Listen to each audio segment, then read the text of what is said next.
Coverage you can count on continues with Drew Blair. This past week, news surfaced that Social Security could run out by 2033. That's 3 years earlier than expected. So what does this mean to you and me? Here to answer some of those questions is Nick Schumann from Hefty Wealth Partners. Welcome back. Well, thank you very much for having me. Well, so many of us are contributing to Social Security, so how is this going to happen? That's a great question, Drew, and really it's sad because it's so simple. There is a pile of Social Security money, and it grows. And then there are our contributions that are going in out of our check. Those are the two pay-ins to Social Security.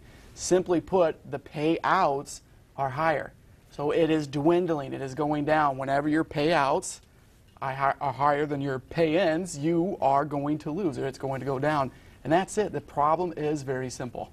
It seems the trustees who come out with these predictions, they are in charge of Social Security, that the year changes every couple of years. So who's to say it's not going to end up being earlier than this now 2033? Yeah, really, that's the other issue, and that's one of the things that I would say that's probably the biggest issue, is there's plenty of possibilities still left. Will they pull more out? Will they cut spending? Will they put more in somehow? The multitude of possibilities makes it difficult for you, for me, for my clients, for anyone else, and that's really where you have to try to look at your own personal situation, your own personal finances through a plan. At Hefty Wealth Partners, one of the savings graces for most of the clients that I have is working through a plan. I think that there are three different ways. Try to keep it simple. Social Security will either meet expectations, as maybe beat expectations, which is highly unlikely, or underwhelm us, or just be below what our expectations are.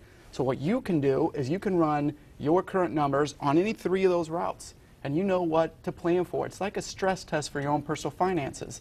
Once you know those outcomes, if something needs to be adjusted or if you need to do something else, you know exactly what to do. If I need to save more, or maybe I've already saved enough and I'm okay, and Social Security starts to be less for me, I still might be able to make it. It stinks, but I still might be able to make it. And I'm sure it depends on what age you are, too, and how close you might be to getting Social Security. So would your advice be that if people are near that age to take it immediately? I always say to anyone that's sitting there off the cuff, you know, yes, as soon as you can get that, take it. Now, I never usually apply blanket statements to any situation, like when can I retire, how much do I need to have, any of those things. It's very difficult. Usually, you can just assume when you are able to take your Social Security at age 62, start to do that. Do make sure you work through the proper steps. You sit down with an accountant or a financial planner, and that you're not doing something that you shouldn't be. But off the cuff, Drew, I would say, as soon as you can tap into that, do it.